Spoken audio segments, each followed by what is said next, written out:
얼마 전에 한 전화를 좀 받았습니다. 3년 만에, 3년 전에 저희 교회 등록하신 한 성도님께서 저에게 전화를 하셨어요. 전화를 받고 여보세요? 누구시죠? 이게 물어봤습니다. 그러자 그 성도님이, 목사님, 저를 모르세요? 저를 모르세요? 이러시는 거예요. 근데 목소리가 분명히 어디서 들었던 목소리인 거예요. 그래서 문득 성도님 안녕히 잘 계셨어요? 안녕하셨어요? 서로 이렇게 안부를 묻고 하다 보니까 누군지 알 것 같은 거예요. 그래서 성도님 사업장 요즘 어떠신가요?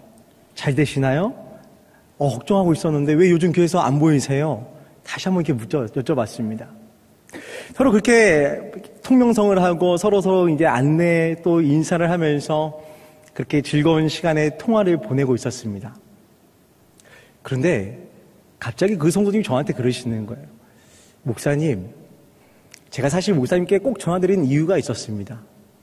그 이유는 목사님을 뵌 처음 그 순간 목사님 안에 끓고 있는 피가 느껴졌습니다. 너무 궁금한 거예요. 무슨 피일까? 이 목사에게 끓어야 할 피는 복음의 메시지를 전하는 복음의 피가 끓어야 되는데 어떤 피일까? 너무 궁금한 거예요. 그런데 저한테 그러시는 거예요. 목사님은 사업의 피가 끓고 있어요. 돈을 만질 수 있는 힘이 있는 거 알죠? 목사님 뭐 하시는 거예요? 사업하셔야 돼요, 목사님. 돈을 움직일 수 있는 분이 지금 왜 목사를 하고 계시는 거예요? 저한테 그러시는 거예요. 그러면서 대부분 회사에 들어가면 그 로비나 이렇게 앞에 들어가자마자 입구에 비서들이 있잖아요. 그러니까 자기가 비서한테 그랬대요. 야, 저런 목사가 우리 집에 우리 교회에 있을 게 아니라 이 교회에 있을 게 아니라 회사에서 우리 회사에 들어와서 같이 일을 해야 되는데 그만큼 저를 보면서 좋게 얘기해 주셨다고 합니다. 근데 참 저는 개인적으로 안타까웠어요. 이 목사가 성도가 받은 누가 보든 이 정말 복음을 전하고 힘쓰기에 그런 모습과 그런 열정이 느껴져야 되는데 저를 보면서 사업해야 돼요. 돈을 만져야 돼요. 그런 말씀을 하시니까 너무 제가 부끄러운 거예요. 사랑하는 성도님들, 이렇게 축복하길 원합니다. 우리가 누구를 만나든 누구와 함께 하든 그리스도의 사랑과 은혜와 주의 복음을 전하는 데에 우리의 삶이 우리의 마음이 쓰여지고 그렇게 누군가가 우리가 바라볼 수 있는 믿음의 역사가 우리 안에서 일어나게 되시길 다시 한번 주의 이름으로 간절히 축원드립니다. 자, 오늘 말씀에 예수님께서 죽으셨습니다. 그리고 부활하셨습니다. 그리고 부활하시고 제자들을 만나러 가시죠. 그리고 제자들의 그 모습을 보면서 예수님께서 이렇게 먼저 말씀하십니다. 너희에게 평강이 있을지어다. 자, 그런데 오늘 19절의 말씀에 보니까 제자들이 어떤 모습을 갖고 있습니까? 어떻게 행동을 하고 있죠? 문을 걸어 잠궜어요.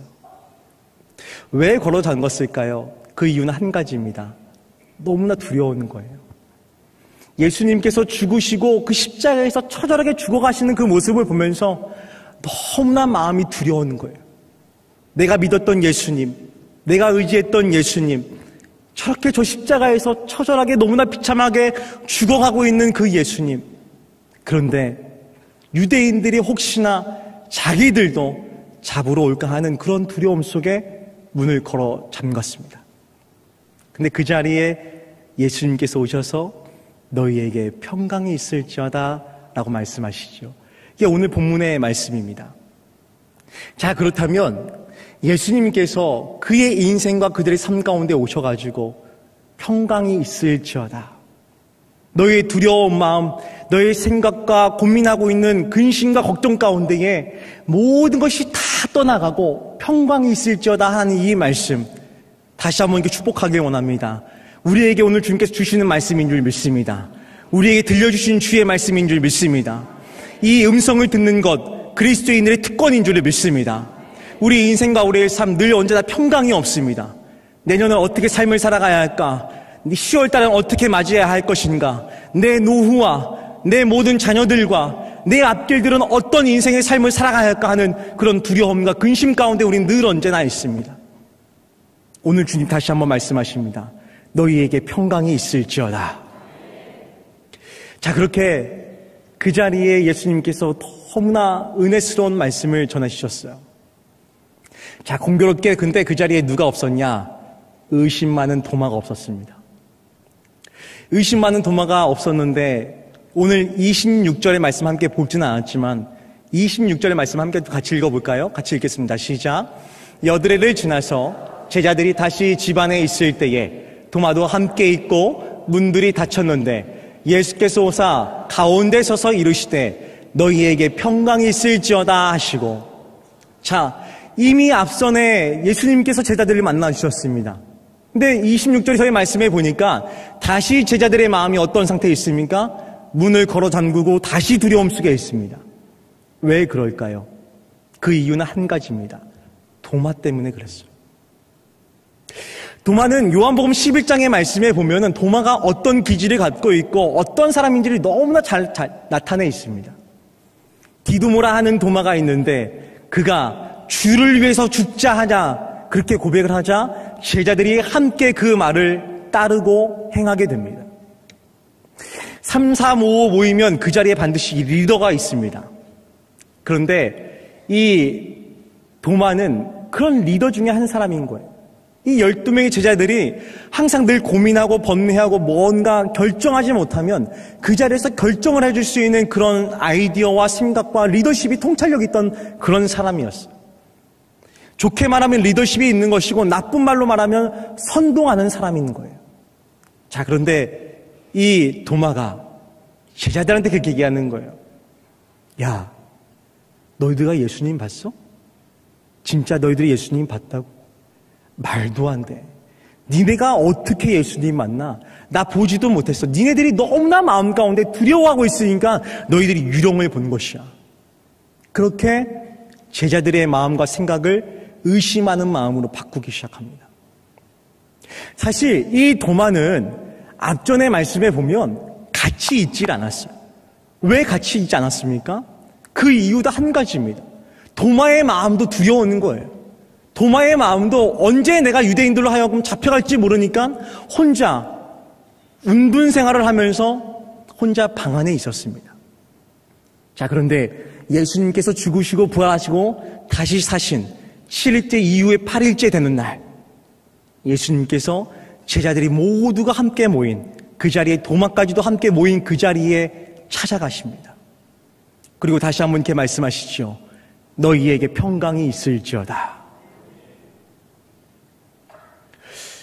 얼마나 제자들의 마음 가운데 심란했을까요? 얼마나 제자들의 심령의 마음 가운데 분명히 내가 본 예수님 맞는데 도마가 말을 잘못함으로 인해서 지금 예수님이 나에게 오셔서 책망하시면 어떡하지?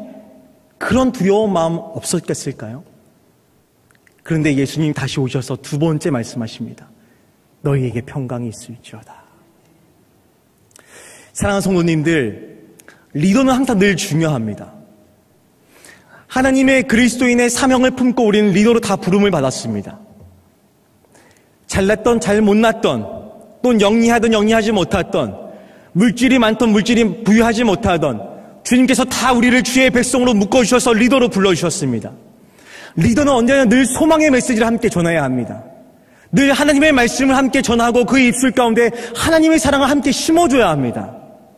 지금 도마의 말 한마디 때문에 거기 있는 11명의 제자들이 마음속에 다시 한번 근심을 갖고 그 심령의 그 마음이 움츠려들었던 이 시간, 도마의 말 한마디, 사랑하는 성도님들에게 다시 한번 축복하길 원합니다.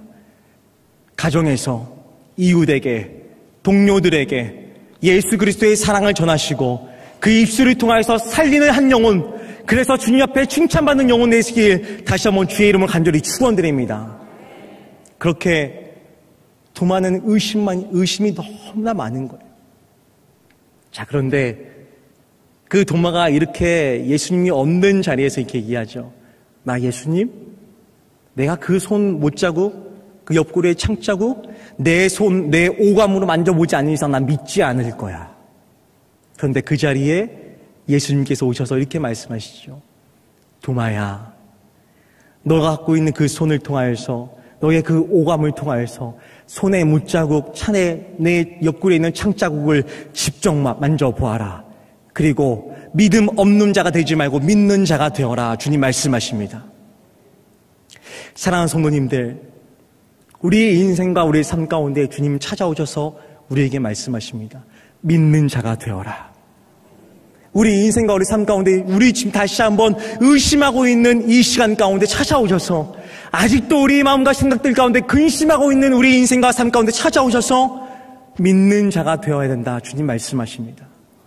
사랑하는 성도님들, 혹시 내가 예수님을 믿지만 하나님 나에게 직접 말씀하지 않으시면, 직접 행하지 않으시면 난 믿지 않겠습니다. 그런 의심하는 마음들을 가슴에 품고 있으십니까? 도마처럼 그런 의심하는 마음을 갖고 혹여나 입술로 누군가에게 잘못된 말들을 혹 내뱉고 있지는 않습니까?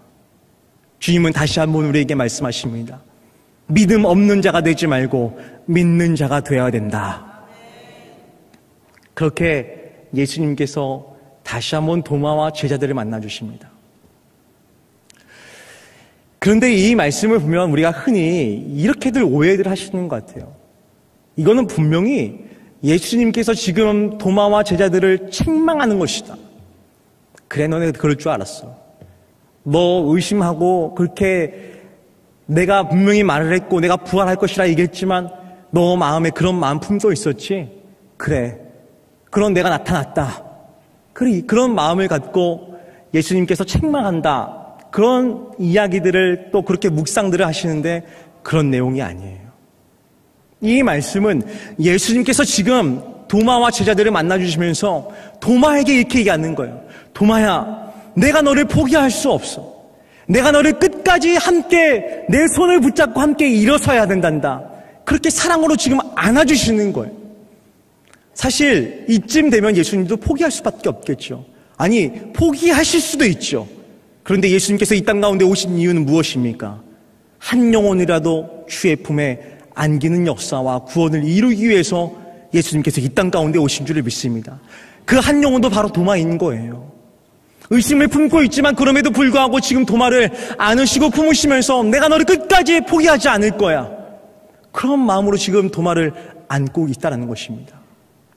오늘 우리에게도 말씀하십니다. 사랑하는 딸아, 사랑하는 아들아, 내가 너를 포기할 수 없단다. 너희의 인생과 너희 삶 가운데 아프고 슬프니 내가 끝까지 함께 하겠단다.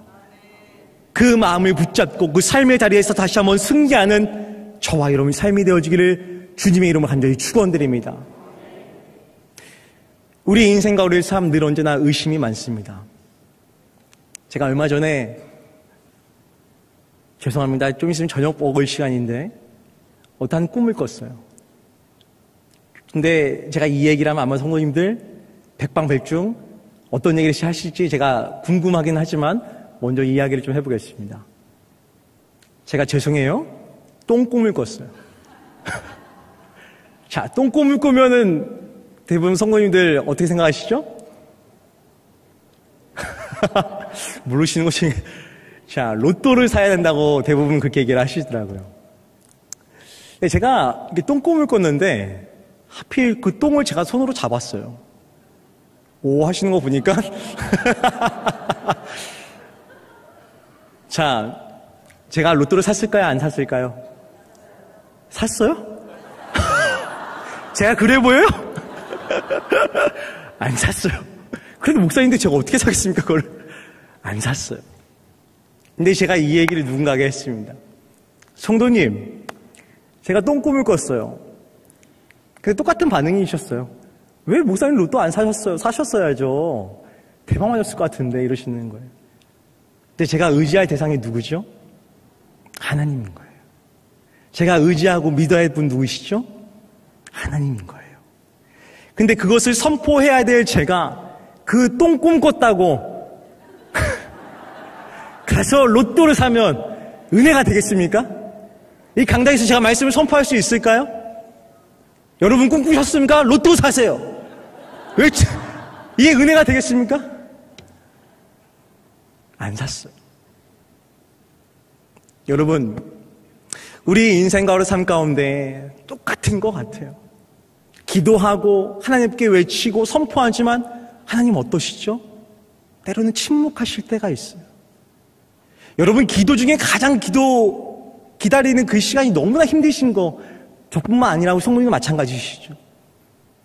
눈물로 기도하고 간절하게 그렇게 외치면서 금식하면서까지 외치며 주 앞에 나아가지만 하나님께서 늘 언제나 우리 인생과 삶 가운데 찾아오셔서 야, 내가 너에게 이렇게 줄게 이렇게 말씀하시기보다 기다려야 된단다. 내 때를 기다려야 된단다. 기다려줘. 이렇게 말씀하실 때가 더 많아요. 그럴 때 우리가 해야 할 것이 있습니다. 예수님의 그 마음을 의심하는 것이 아니라 오늘도 다시 한번 우리 인생과 우리 삶 가운데 여전히 오셔가지고 우리를 붙잡아 주시는 주님, 포기하지 않으시는 그 주님이 내 곁에 있다는 것을 믿음으로 고백할 때에 우리 인생과 우리의 삶, 주님께서 땅에 기름진 것과 하늘의 신령함으로 우리 인생의 삶에 축복해 주실 줄을 믿습니다. 그 은혜를 받게 되시길 주의 이름으로 다시 한번 축원드립니다. 과거 예전에 이런 운동들이 참 많이 일어났습니다. 프리허그라는 운동이죠. 많은 사람들이 참 이 피켓을 들고 서 있으면 사람들이 그 피켓을 들고 있는 사람들에게 3, 4, 5 그를 안고 그를 격려해 주게 됩니다. 때로는 짓궂게 사람들이 와서 장난을 치기도 하지만 이 프리허그를 통해서 많은 사람들이 나는 혼자가 아니지. 나는 누군가가 나를 격려하고 있고 나를 붙잡아주고 있는 그 누군가가 내 곁에 있지. 그렇게 안아주면서 위로를 얻게 됩니다. 한번 좀 이렇게 같이 들어볼까요? 우리 성도님들? 네, 한번 좀 일어나 주세요. 네. 우리 프리허그 이제 팻말을 한번 좀 만들어 봤는데요. 자, 우리 한번 우리 남편 되신 분은 좀 이렇게 아내 되신 분은 꼭 한번 안아주세요. 네. 네. 앉으셔도 됩니다.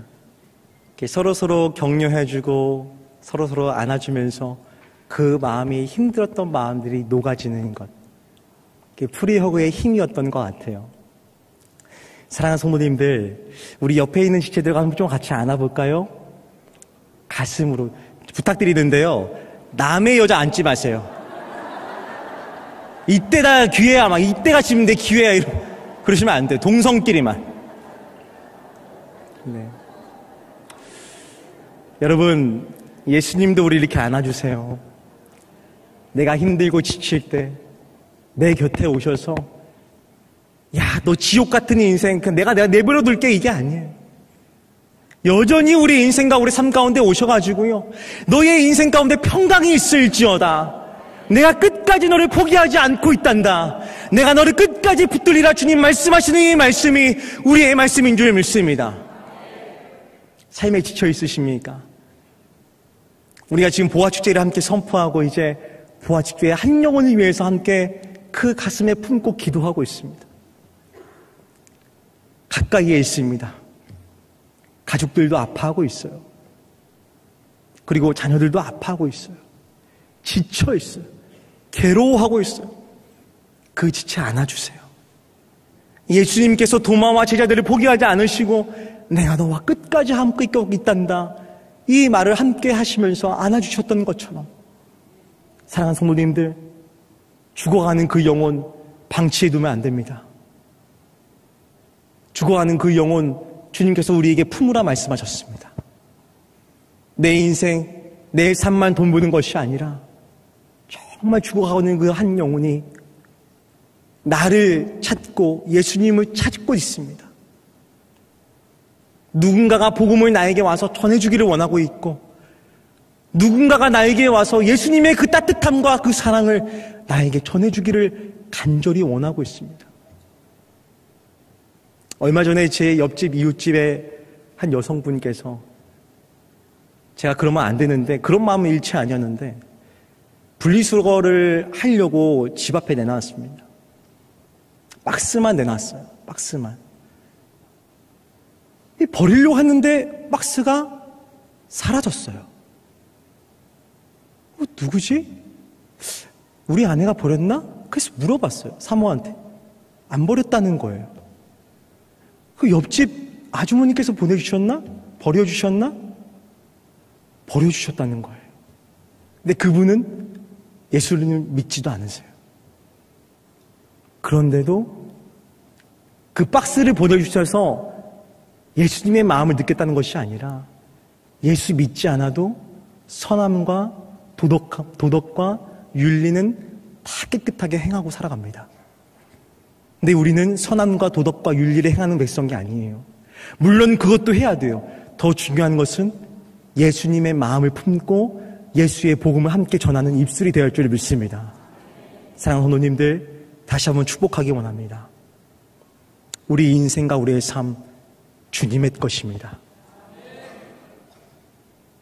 말씀을 정리하면서 오늘 주님께서 다시 한번 우리에게 말씀하시는 것은 사랑하는 딸아, 사랑하는 아들아, 두려우니 내가 너에게 평강을 줄게. 그리고 아파하고 힘들어하고 신음하고 있는 그 백성에게 가서 내가 너를 안아줬던 것처럼 함께 안아서 그 영혼의 마음을 함께 녹여줘야 된단다. 우리가 감당해야 할 사명인 줄을 믿습니다. 함께 이 시간 화면을 통해서 준비된 영상을 함께 보도록 하겠습니다.